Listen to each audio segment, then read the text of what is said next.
Friday today, I want to share daily habits that can absolutely transform your entire life. Welcome to Q&A Friday. Today's question is a really good one, and it says, Pam, what are some daily habits that can change my life? And I thought about it, and I could give you a lot, but I chose 3 of my top daily habits that can change your life. Daily habit number 1 that I honestly live by is this, and it's a painful one, and that is take responsibility. Taking responsibility is a habit that, that we all need, but people don't do. Nobody likes to take responsibility. Why? Because taking responsibility is like putting a mirror and saying, hey, whatever condition my life is in right now is because of the actions that I took or the action that I didn't take. That's what taking responsibility looks like. It's putting up your hand when you drop the ball and saying, hey, I'm sorry I dropped the ball. It's on me. How do I fix it? It's looking at the state of your affairs. It's looking at the state of your money, the state of your bank account, the state of your mindset, the state of your marriage, the state of your relationships, the state of the way you show up online, the state of your business, the state of who you are, and everything that concerns you, and realizing that whatever condition you find it in, it is because of what you have put into it. That's what taking responsibility looks like. Now, taking responsibility is incredibly painful, and that's why people don't like to do it. Why is it painful? Because oftentimes when we look at the things that we want to change, we want to change them because we are unhappy.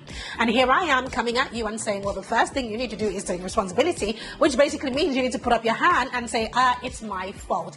But I want you to turn it the other way and not look at it like that.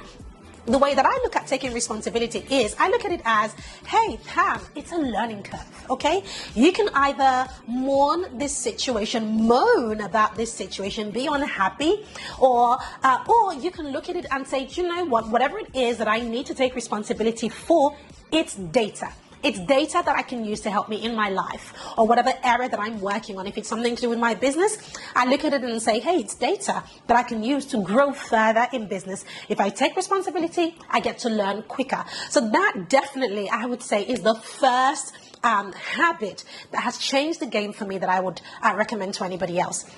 Habit number 2 is this. It is let your yes be your yes and your no be your no.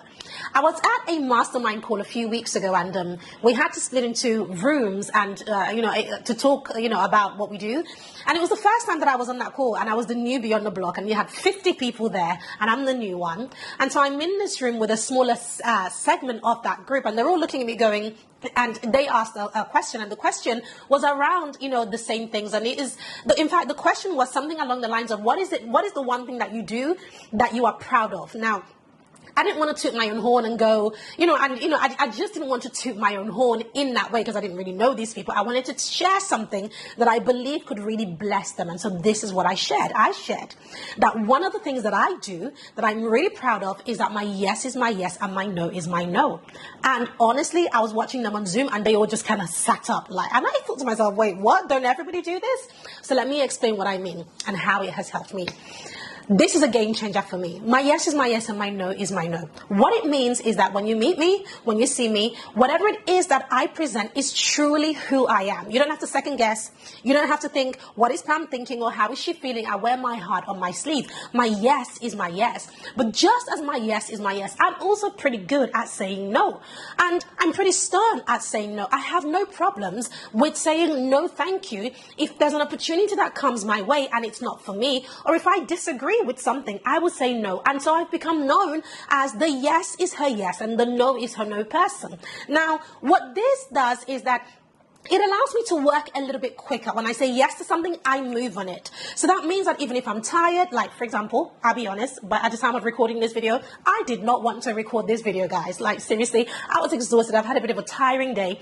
I'm not feeling very well. You can probably hear it in my voice, but because my yes is my yes and this was on my calendar, I had to pull it together and just get on with it. And that is why it is one of the habits that has helped me the most, because my yes is my yes yes and my no is my no. Once I have said I'm going to do something, I muster all the energy that is required and somehow I get it done. The third habit that I want to talk about that has massively changed things for me is you need to have a good morning routine. A good morning routine. Now for me, a good morning routine actually begins from the night before. So from the night before I go to bed, I take my vitamins, I wash my face, I wrap my hair, and I do all of that good stuff. But I try to sleep with an intention for the following day. And the intention that I try to sleep with is I try to preempt what it is that I want to be grateful for the following day, and I sleep with that as my intention. So for example, if I'm in the middle of a launch, then I sleep with, oh, I'm so grateful. I'm so grateful that I've smashed this launch. If the following day I'm planning to write copy for the launch, then I sleep with the intention, oh my goodness, my copy, I smashed it. Pam, you are the bomb. You are just amazing. Lord, I'm so grateful. Thank you for the skills that I smashed my copy in a couple of hours. I turn the Mayat and immediately it is converting. I am so grateful for all the many clients that are coming through as a result of this. This is the intention that I go to sleep with, and this is what I meditate on. By the time I wake up the following morning, I wake up pretty early. I go for a run at about 5:30 a.m.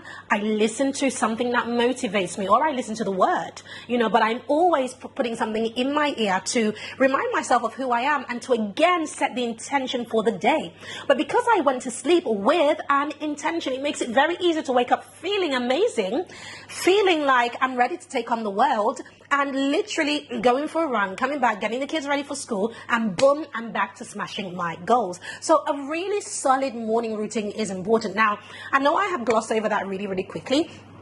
I'll probably record another video where it's just about the morning routine. So if you want to see that and see me do it in action, let me know in the comments below. So the next one I want to talk about is called power thoughts. This again is a daily habit. Now this one is all about the way that you think. If you haven't guessed, I'll tell you right now, I'm a Christian.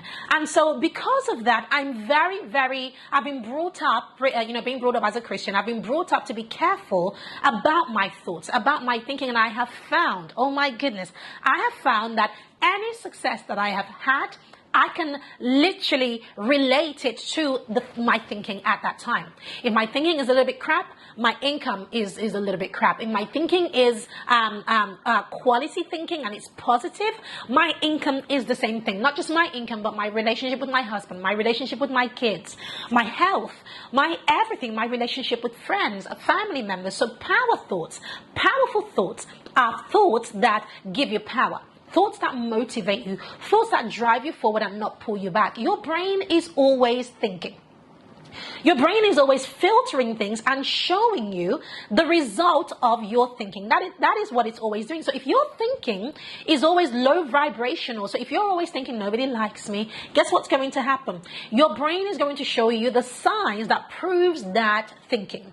If your brain is always thinking, I'm not feeling well, I'm a little bit tired, your brain is going to show you the signs of somebody who is tired and somebody who's not feeling well. And before you know it, that thought becomes an action and it becomes your reality. So I learned that from a very young age. So today, every single day, what I do is I literally police my thoughts. Right? I'm always checking my thoughts. Like, what are you thinking now? What are you focusing on? And if I find that my mind has drifted to something that isn't edifying or something that wouldn't serve me, I simply bring it back. And in fact, I do it audibly. So I literally say audibly, stop it, Pam. Change your thinking. Like I say it audibly. And if you were next to me, you probably think I'm some crazy person. But honestly, it works for me. I speak to myself. And that leads me to the next thing that I do that is a daily habit. And that is that I speak life into myself. Listen, if you spend any time with me, you'd either walk away one of two ways. One, you'd walk away thinking Pam is very crazy. Or two, you'd walk away thinking, geez, I want to hang out with her a little bit more often. And that is because I am my own fangirl. I am always praising myself and looking for the things that I'm doing well, and I'm focusing on those things, and I do it audibly. So I'm the person who would, I walk around my day and I'm like, wow, Lord, I'm so grateful. I'm so grateful that you have really improved my skills in copywriting. Or I say something like, Pam, oh my goodness, you rocked that video, that case study. I'm so proud of you, Pam. Like, I am so proud of you. Like, I am my own fangirl. See, I'm smiling just talking about it. It makes me happy. And I tell you why. Once upon a time, I was the girl who waited for compliments. I was the girl who waited for validation. I was the girl who wanted to be noticed, wanted to be seen, wanted to be on somebody else's stage. And, I've sort of grown up from that. I'm now the girl who creates my own damn stage. If I want to be on stage, I create my own. If I want to be pat on the back, I pat my own self on the back.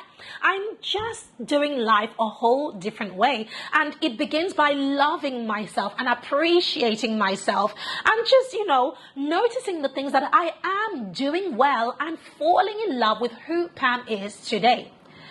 I truly believe that success flows from the inside out. And the foundation of success is love. You've got to love yourself.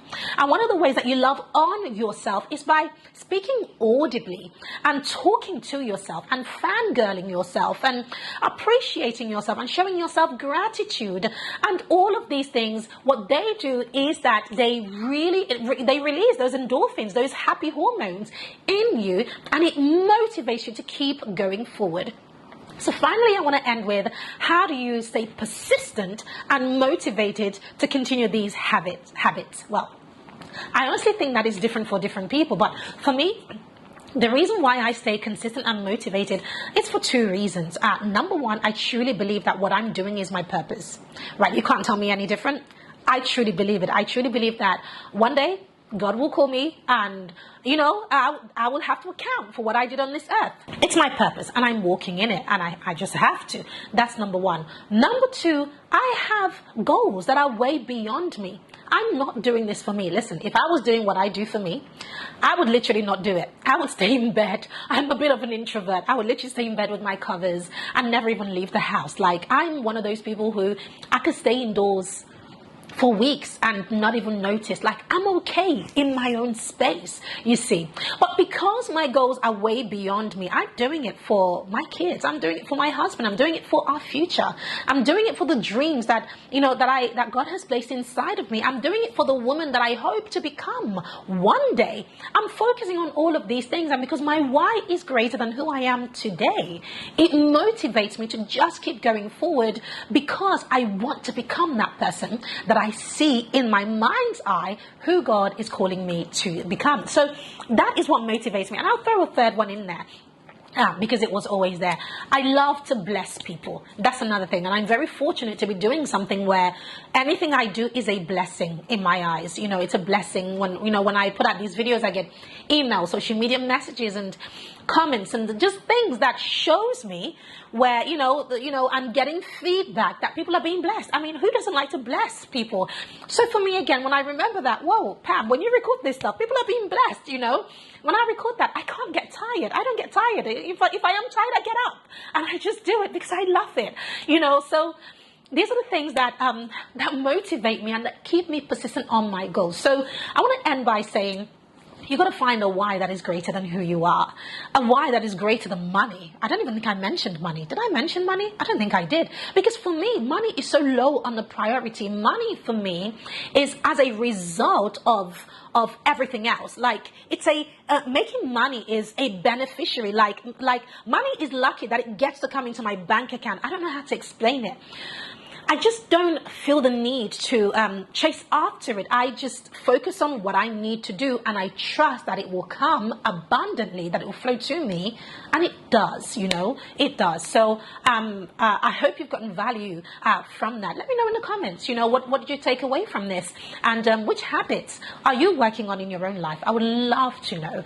Comment below and let me know also what else you want me to talk a little bit more about in the next Q&A Friday, and thank you for joining me. If you liked this, then show me hope that you liked it by giving it a thumbs up and subscribe to this channel. I'm Pamela Basta, the founder of The Lucrative Lady, and it's so good to have you on this channel, so make sure you subscribe before you move on to the next video. So it's been Q&A Friday, and I hope that you have gotten value through this question. If you have a question that you would like me to answer for Q&A Friday, then just drop it in the comments and I will be glad to take a look and answer it. Now, before you go, don't walk away. Make sure you check out this playlist of our Q&A Fridays, where I have answered questions from people like yourself, and you will find incredible value in those questions.